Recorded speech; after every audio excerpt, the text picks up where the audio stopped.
رجال تموت بلا شدفنا واسمح لها الأمم الرفال على كتفيا لا جمال على عينيا جمال على عينيا نموت على وطنيا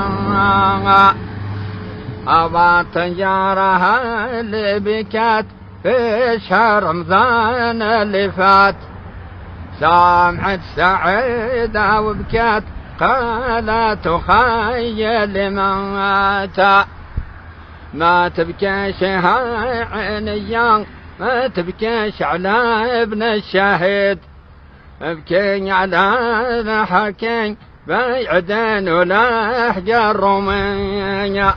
تحيا الجزائر تحيا الجزائر تحيا الجزائر تحيا الجزائر. Un suntuoso edificio al borde del tranquilo lago Léman. Esta residencia privada solía ser el Hotel du Parc. No lo identifica ninguna placa. Y sin embargo, aquí se vivió un momento decisivo en la historia franco-argelina. À Évian, sous les fenêtres de l'hôtel du Parc, la tempête du lac s'est apaisée. Symbole peut-être. Et tour à tour, Belkacem Krim et la délégation FLN, Louis Jox et la délégation française se sont encore une fois retrouvés, mais cette fois pour conclure. La paz. Finalmente, después de 7 años y medio de guerra cruel e interminable. Sin embargo, muchos esperaban que terminara antes. La fecha de transición clave en esta historia para Francia es 1959. El 16 de septiembre de 1959, De Gaulle apareció en televisión afirmando que nos orientaríamos hacia la autodeterminación. Me comprometo a consultar a los argelinos en sus 12 departamentos sobre el destino que quieren adoptar. Y eso se entendió en ese momento como una marcha hacia la independencia. Yo era un niño cuando enviaron a mi padre como profesor a Argelia. Fui subteniente en Argelia durante la guerra y el 19 de septiembre de 1959 pensamos que había terminado. Pero como sabe, las negociaciones de Évian solo empezaron a concluirse durante la primavera de 1962. El padre Pierre Jox, Louis Jox, encabezó la delegación francesa que negoció los acuerdos de Évian. Pero entre la declaración del general de Gaulle y los acuerdos de alto el fuego, se duplicó la intensidad de la guerra. Entre 1959 y 1961, el plan del general de Gaulle tuvo por objetivo imponer la potencia militar francesa sobre los combatientes del Ejército de Liberación Nacional. Pero de Gaulle realmente podría haber acelerado el paso en el camino hacia la paz. El general no podía. Fíjense en cómo llegó al poder. Llegó al poder por unos generales en nombre de la Argelia francesa. Si en ese momento tomaba esa posición, habría habido un golpe de Estado en Francia. Sin embargo, las negociaciones continuaron en ese contexto de violencia extrema. El ejército francés acumulaba victorias militares, pero resultaba cada vez más difícil defender políticamente la guerra de Argelia. En 1961, en Évian, no muy lejos de la frontera con Suiza, se llevó a cabo una nueva ronda de negociaciones que despertó esperanzas. En el territorio suizo, con reputación de neutralidad, el FLN encontró una base de retaguardia adecuada para las discusiones con las autoridades francesas. Me llamo André Gassoud y llegué a Suiza en 1960 de una manera un poco particular. Porque acababa de desertar y me encontré a otros camaradas refractarios. André Gassoud desertó, espantado por la tortura. Encontró refugio en Suiza, donde fue encontrado por la televisión pública. En 1961 logré que me admitieran en Bois d'Ajot, donde había una delegación del gobierno provisional de la República Argelina. Estaban los negociadores del GPRA que habían llegado en un avión Swissair desde Túnez y vivían en Bois d'Ajot, un lugar custodiado por el ejército suizo por temor a un bombardeo de un pequeño avión de la OAS, claro. No hay que olvidar que el alcalde de Evian acababa de ser asesinado por las personas de la Argelia francesa.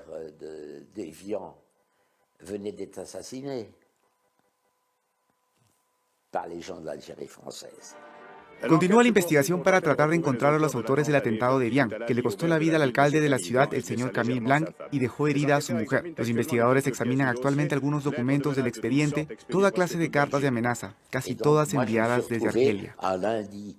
Así que un lunes 5 de junio yo estaba delante de los negociadores.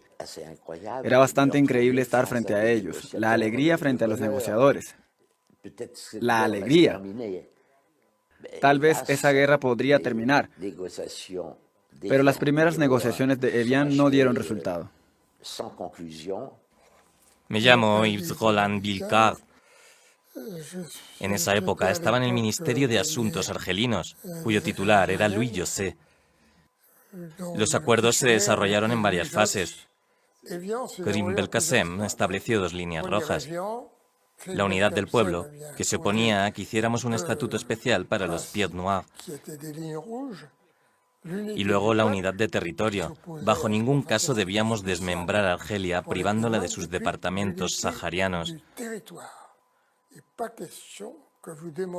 El primer acuerdo no funcionó porque nos aferramos a eso, pero apenas fracasó, fue el golpe de Estado.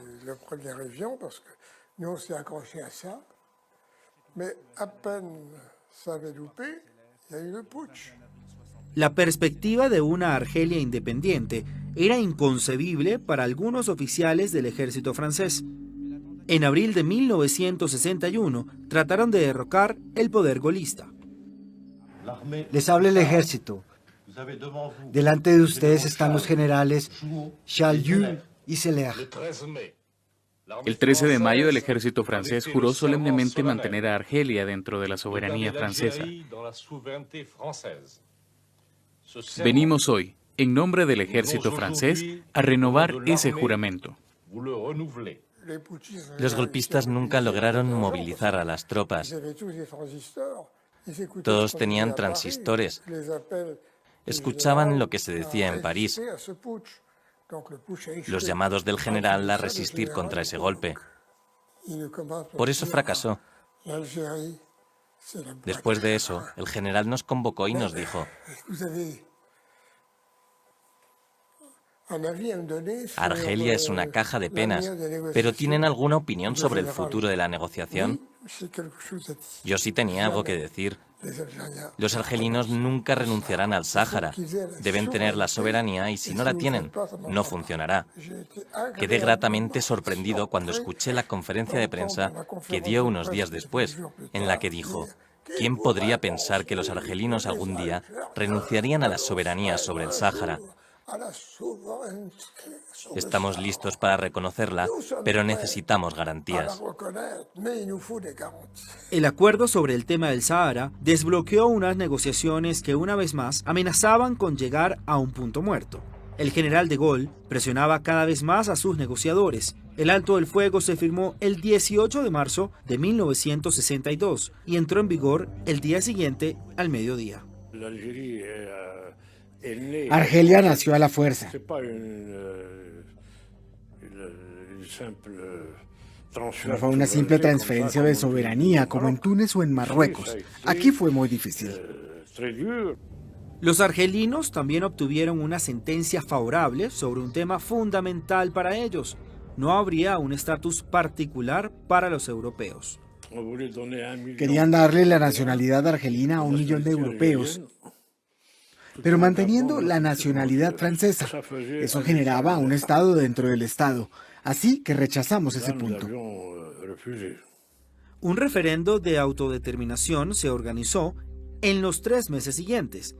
Nació una Argelia donde se garantizaría la igualdad de derechos para los ciudadanos. La perspectiva que se abre sobre el advenimiento de una Argelia independiente que coopere estrechamente con nosotros satisface la razón de Francia. Francia obtuvo una concesión de 15 años sobre la base militar de Mers-el-Kebir y pudo continuar sus experimentos nucleares en el Sahara hasta 1966. Por otro lado, Argelia pasó a ser la propietaria de las intensas reservas de petróleo del país, pero Francia las administró durante varios años. La firma de los acuerdos fue un inmenso alivio para la metrópolis. Por un lado, estoy muy contento porque pronto me voy a hacer mi servicio militar y creo que todo eso habrá terminado antes. Pienso que era lo único que debíamos hacer. Es una pesadilla que se está acabando desde hace 7 años. Teniendo en cuenta lo que ha durado, ha sido un poco largo. Es un bien, es un mal. Mi familia está en Argelia. ¿Teme por ellos? Sí, temo por ellos. Sí, señor. El temor del poder gaullista era que se reanudara la guerra de Argelia. Entonces animaron a sus representantes en esas negociaciones a que se dieran todo lo más rápido posible sin compensaciones reales y sin tener los medios ni tomarse el tiempo para organizar una transición a un Estado.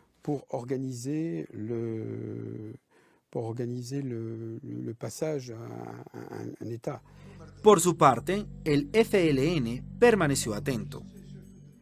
El alto el fuego no era todavía precisamente la paz, porque vimos la violencia de la OAS. Cuando se firmaron los acuerdos hubo una oleada de violencia inaudita en Argelia. La OAS multiplicó los atentados y los asesinatos. El FLN respondió con crímenes y secuestros. Los comandos de la organización armada secreta se enfrentaron con el ejército francés en una sangrienta guerra de guerrillas urbana. En Orán, atacada por los comandos de la OAS, las tropas respondieron. En las estrechas calles, las CRS que establecían sus divisiones fueron atacadas desde las terrazas. Se contabilizaron 30 muertos y 66 heridos. El 26 de marzo, una manifestación pro-OAS se degeneró en entrada del barrio Bab el-Oued.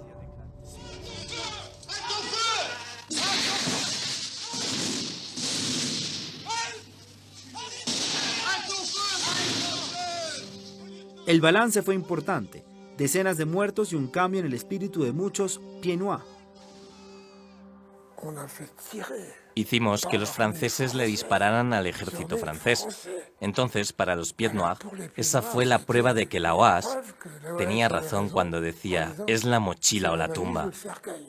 Los acuerdos prometían una Argelia multicultural, pero durante ese periodo de transición, entre mayo y junio de 1962, cientos de miles de franceses huyeron de Argelia. En junio, el FLN y la OAS terminaron de firmar un acuerdo que se desdijo rápidamente. Y a pesar del llamado del FLN, el éxodo de los pieds noirs continuó irremediablemente.